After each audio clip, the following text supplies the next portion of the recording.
In the name of God, the compassionate and merciful, thank you, Madam President. We appreciate Ms. Rushdie, Deputy Special Envoy, and Ms.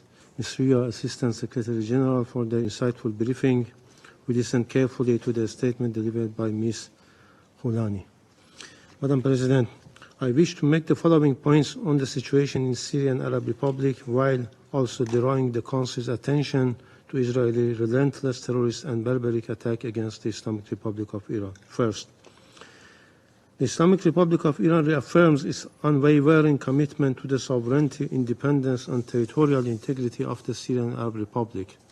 For over a decade, the Syrian people have endured immense suffering under foreign occupation, terrorism, and coercive measures. This time has come for the people of Syria to determine the future of their country free from external interference and to live in dignity, stability without condition or constraint. Second, today over 16 million Syrians require urgent humanitarian assistance. The suffering of civilians must never be politicized. We welcome recent step toward economic recovery, including the partial suspension of sanctions and the renewed engagement of the World Bank and IMF. However, we stress that any easing of sanctions must translate into real improvement on the ground. All unilateral sanctions, unjust, illegal, and contrary to the UN Charter, must be fully and unconditionally lifted.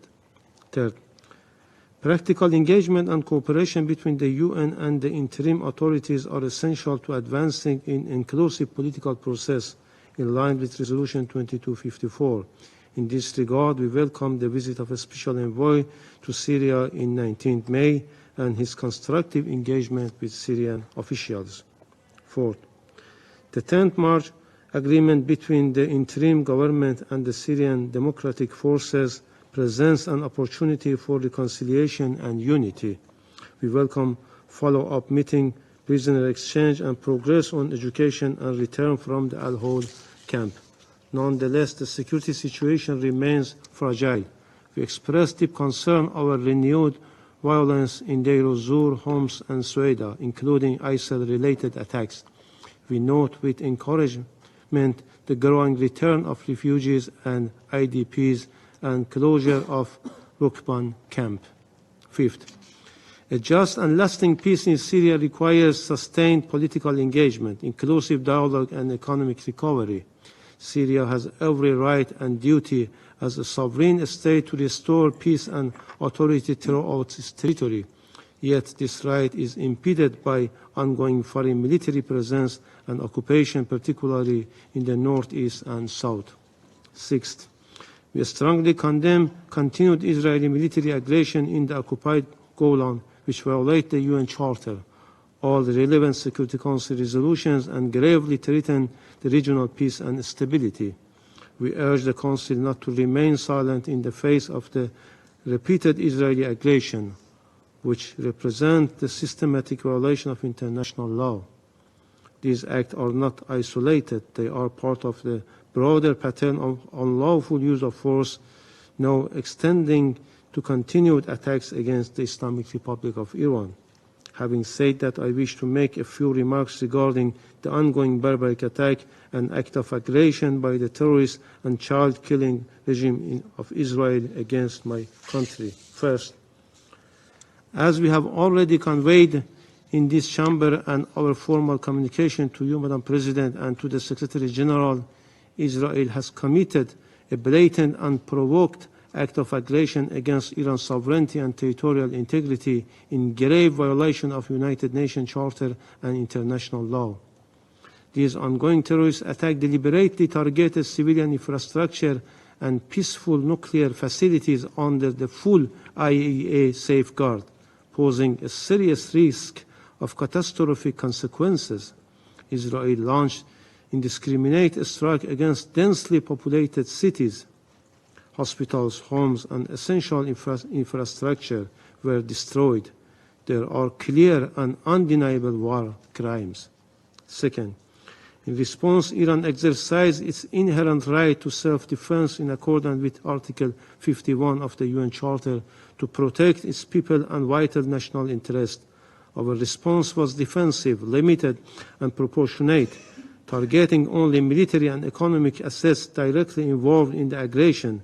Iran does not seek escalation, but we will not hesitate to defend our people's sovereignty and territorial integrity. Third, let me be clear, Iran did not start this war. Israel launched this aggression, emboldened by a green light from the United States. Israeli claim of preemptive self-defense is legally unfounded and, if normalized, would seriously undermine one of the most fundamental principles of the Charter, the prohibition of the use of force. As such, the false narrative of an existential threat as invoked by Israeli and supported by some Western countries is nothing more than a cover-up to justify aggression and obscure Israeli atrocities. Once again, we are witnessing the dangerous reversal of roles where the aggressor is shielded and the victims is blamed. The same shameful pattern that the world has seen unfold in Gaza is now being repeated. This double standard is a moral and legal failure, one that will tarnish the records of those Western countries, especially the US, UK, and France, who have attempted to justify this flagrant violation. Their cynical position are undermining the credibility of this Council and very principles of UN Charter. Fourth, the only country capable of stopping Israeli crimes and aggression is the United States. If the US acts in good faith and is truly committed to diplomacy, as it claims, it can compel Israel to stop its aggression. But instead, and regrettably, we heard President Trump last night echoing with Netanyahu calling for evacuation of Tehran. Such a threat is not only irresponsible, but it is also reflects the deliberate policy of targeting civilians. Fifth, let us speak frankly. Neither this Security Council nor any other relevant UN body has thus far demonstrated the capacity to stop the aggressor. The painful experiences of Israeli crimes in Gaza, Lebanon, Syria, and Yemen have shown that the Security Council has consistently failed in its most basic duty, to determine the aggressor and uphold international peace and security.